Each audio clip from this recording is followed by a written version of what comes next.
और डीजल का तो इतना भयंकर भ्रष्टाचार है कि 100 किलोमीटर गाड़ी निरस्त कर देती है।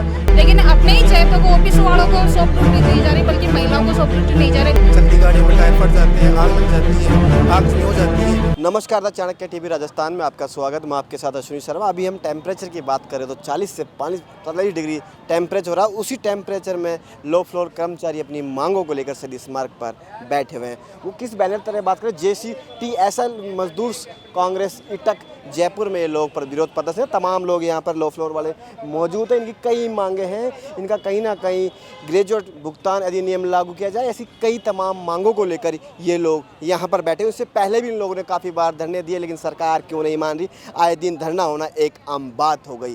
भाजपा सरकार को 3 साल होने को आए, लेकिन कभी परिवहन विभाग, कभी शिक्षा विभाग, कभी नर्सिंग विभाग और अब लो फ्लोर विभाग भी धरने पर बैठा हुआ है। इससे पहले इन लोगों ने क्या वार्ता हुई क्या नहीं, आइए इन लोगों से जान लेते हैं, क्योंकि इससे पहले भी इन लोगों ने धरना दिया। क्या वार्ता हुई, इससे पहले भी आपने धरना दिया, क्या वार्ता हुई? सर वो उस टाइम पे CMD लेवल के ऊपर हमारी कार्य समिति की बैठक हुई थी, जिसमें MD और CMD साहब और OSD साहब के मध्य बैठक की कार्रवाई हुई थी, जिस संबंध में हमें जितने आदेश थे उनकी पालना के लिए कहा गया था।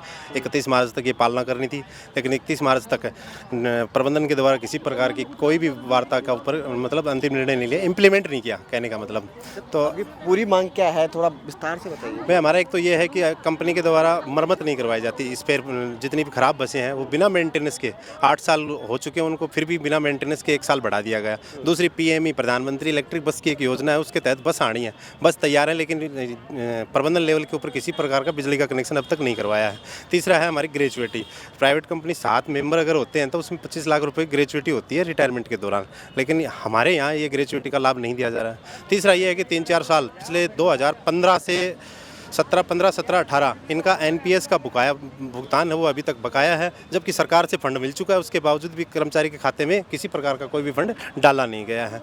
चौथी अपने पास है जैसे ओवर टाइम का भत्ता है। 8 घंटे की ड्यूटी होती है। जयपुर जैसे शहर में सैकड़ों सवारियों के साथ बसों में यात्रा करवा रहे हैं, 8 घंटे से अधिक ड्यूटी ली जा रही है। उनका ओवर टाइम का अधिश्रम जो होता है, ओवर टाइम का भत्ता का आदेश हो चुके, लेकिन अब तक इम्प्लीमेंट नहीं हुआ, किसी कर्मचारी के खाते में वो नहीं आया है। फिर ये है कि 13 साल से ये विभाग चल रहा है, तो इसमें 13 साल से कुछ 15-20 चहेते लोगों को ये डिपो में बैठा रहे हैं, मुख्यालय बैठा रहे हैं, इतने लोगों को बैठा रखा है, फिर भी 400 से 500 के लगभग फाइलें पेंडेंसी पड़ी है। भाई इतने लोग बैठा रखे तो पेंडेंसी क्यों पड़ी है? फिर इसमें यह है कि भाई उन 15-20 लोगों की मोनोपोली क्यों है? उनको हटा के रोस्टर के आदेश कर चुके हैं MD लेवल के ऊपर रोस्टर के, लेकिन रोस्टर के जो नियम है वो डिपो लेवल के ऊपर संविदा कर्मी जो डिपो मैनेजर लगा रखे हैं, इनके द्वारा किसी प्रकार से इम्प्लीमेंट नहीं किया जा रहा है। कितनी बसें कंडम है जिनके लिए आप मैन मांग रख रहे हो? हमारे फिलहाल पहले शुरुआत में 2013 में 400 बस थी, फिलहाल 200 बसें, 200 में से लगभग 90 बसें कंडम हैं, जो मार्च 2000 गत वर्ष उनका टाइम पूरा हो चुका था।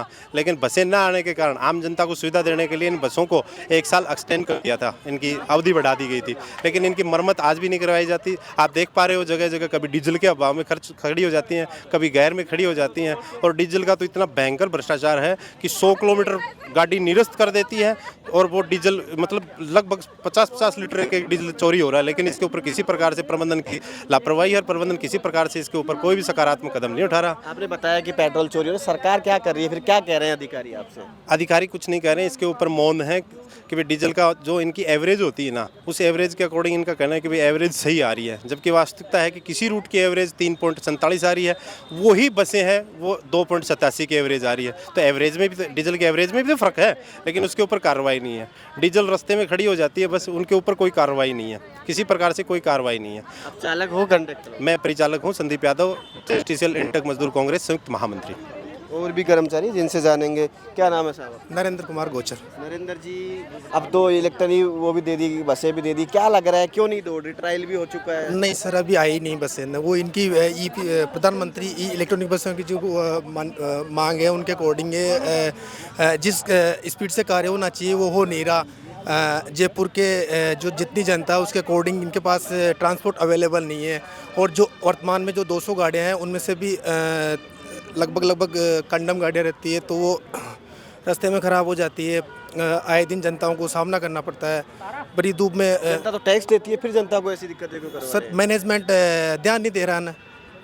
जो फर्म्स है जिनको टेंडर दे रखा है, एक मातेश्वरी फर्म्स है, एक पारस ट्रेवलर्स है, ये गाड़ियों का है ना समय पर काम नहीं करवाता। चलती गाड़ियों में टायर फट जाते हैं, आग लग जाती है, आगजनी हो जाती है, बार बार प्रबंधन को चेताया जाता है, फिर भी समय पर काम नहीं किया जाता है। हमारी यूनियन है, समय समय पर मैनेजमेंट को अवगत कराया जाता है, फिर भी काम नहीं किया जाता। और जो हमारे IAS अधिकारी हैं डिपो लेवल पे, जो RSRT से एक्स आदमी हैं, कर्मचारी हैं, उनके द्वारा आदेशों की पालना नहीं की जाती है। मुख्यालय से आदेश आते हैं समय पे गाड़ियों का मेंटेनेंस करवा जाए, लेकिन वो करवाते नहीं है। एक तरह से समस्या इतनी होती है सर, हर धरने पे एक समस्या क्रिएट हो जाती है। पिछली समस्याओं को बिना धरने तो ये कुछ करते ही नहीं है सर, है ना। तो बकाया से पहले भी धरने दिए, क्या रहा, क्या सरकार क्या पेच पसरा है कि सरकार मांगे नहीं पूरी कर रही है? सर हमें एक तो हमारी ग्रेचुइटी है जो लागू नहीं कर रहे हैं, और समय पर वेतन नहीं देते। उसके अलावा जो हमारी क्या नाम से बकाया एरियर है उनको नहीं देते समय पे। अब क्या करोगे, आगे रणनीति क्या रहेगी, क्योंकि लंबा समय हो गया लड़ते लड़ते? इससे पहले हमने 16 तारीख को भी मुख्यालय पे धरना प्रदर्शन दिया। अधिकारियों ने वहाँ पे अधिकारी उपस्थिति नहीं है सर, उपस्थिति नहीं हुई उस दिन, है ना। उसके बाद हमने आज का अल्टीमेट दिया है। आज से हम भूख हड़ताल पे हैं। श्रीमान मनीष जी श्रीमाली और मैं नरेंद्र गोचर भूख हड़ताल पे। वहाँ से नरेंद्र जी, गर्मी बहुत तेज पड़ रही है, भूख हड़ताल का बड़ा एक कोई फर्क नहीं पड़ता, इतनी एक्टिविटी हम गुजर हैं सर, है ना। स्टेमिना लेके चलते हैं इतना ना। हाँ, भूखों के लिए लड़ रहे हैं तो सर लड़ना। सर मैं ये कह रहा हूँ कि जैसे 16 तारीख को हमने मुख्यालय पे विरोध प्रदर्शन किया था, उसके बाद सरकार प्रबंधन के द्वारा किसी प्रकार से कोई मीटिंग आयोजित नहीं की गई। उसके बाद हमने 24 तारीख को आज GPO से यहाँ पे 2 बंदों को आमरण अनशन के ऊपर भूख हड़ताल पे बैठे हैं। कल से एक बंदा रोजाना नया जुड़ेगा। आज GPO पे रहेगा, कल से डिपो स्तर के ऊपर हमारा भूख हड़ताल का प्रोसीजर जारी रहेगा। वर्तमान में हमारा एक डेलीगेशन CMD सर से मिल चुके हैं। CMD सर से पूर्व में बैठक की कार्रवाई जो हुई थी बिंदुवार, उनके लिए उन्होंने दूरभाष के ऊपर OSD महोदया को और MD साहब को पाबंद किया है कि इनको शाम 4 बजे तक ऐसा क्यों नहीं कर पाई इम्प्लीमेंट इन आदेशों का, उनकी वजह लिख के बताएं। और फिलहाल हमारा डेलीगेशन MD और OSD महोदय के पास गया हुआ है। शाम तक क्या नतीजा निकलता है, यदि सकारात्मक नहीं रहा तो आमरण अनशन के ऊपर रोजाना एक बंदा एक्सेस बढ़ता रहेगा। हमारे साथ और भी है, महिलाएं भी, जिनसे भी जानेंगे क्या कहना चाहोगे। कितने दिन और चलेगी ये लड़ाई, लंबा समय होने को आया? नमस्ते सर, मेरा नाम संतोष मीणा है। ये अगर सॉल्यूशन नहीं होगा तो लंबा ही चलेगा ये। क्या आगे क्या रणनीति रहेगी आप? रणनीति यही रहेगी, तो 2 बंदे को बिठाया गया है। अगर ऐसा नहीं मानेंगे तो हमारे रोज एक ना एक बंदा बैठेगा डेली के डेली, जब तक हमारी सुनवाई नहीं होगी, जब तक ऐसे रहेगा। सरकार क्यों आपकी मांगे पूरी नहीं करी, कहाँ पेच फंसा है आपका? पेच हमारे अधिकारियों के पास ही फंसे पड़े हैं। अधिकारी क्या कर रहे हैं? अधिकारी सुनते ही नहीं है हमारी बातों को। हम पूछाते हैं, लेकिन वही बात होती है, हम ये कहते हैं महिलाओं को सॉफ्ट ड्यूटी दिए जाए, लेकिन अपने ही चहेतों को, ऑफिस वालों को सॉफ्ट ड्यूटी दी जा रही, बल्कि महिलाओं को सॉफ्ट ड्यूटी नहीं जा रही। बल्कि ये कहना यह है कि जिनको समस्या है, चाहे महिला हो चाहे जेंट्स हो, उनको तो सॉफ्ट ड्यूटी दी जाए ना, लेकिन ना मान करके उनको ही दिए जा रहे हैं जो ऑफिस में बैठे, और घुमा फिरा के उन्हीं को ऑफिस में बैठाया जा रहा है।